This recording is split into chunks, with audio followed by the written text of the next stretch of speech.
hivi, kabla hujaanza kushabikia mpira, jiulize mpira unaojua?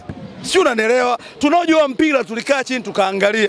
Na hadi kafikia hatua nikasema pale Amani Zanzibar hatuna uwezo wa kupata goli 2 au kumfunga yule mtu. Kwa nini? Hajawahi kufungwa kwenye haya mashindano goli 3.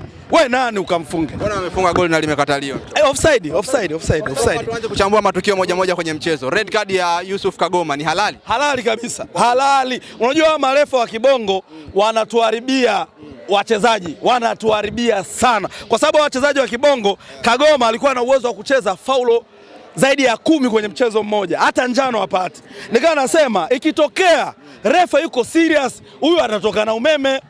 Ndio maana Yanga alimwacha mchezaji mdogo yule. Kwa sasa nisikilize mimi. Wewe uko kwenye finali, si ndio? Umeshaonywa kwa kadi ya njano mara ya kwanza. Vile kuingia mvunguni, unaingia unatafuta nini? Ukiangalia mchezo tu, Simba tumeukamata. Sijui unanielewa? Simba tumekamata mchezo. Unaingia uvunguni kutafuta nini? Wale ni marefa wa kafu. Wanasema refa alikuwa upande wa RS Berkane. Refa amechezesha haki bin sawia.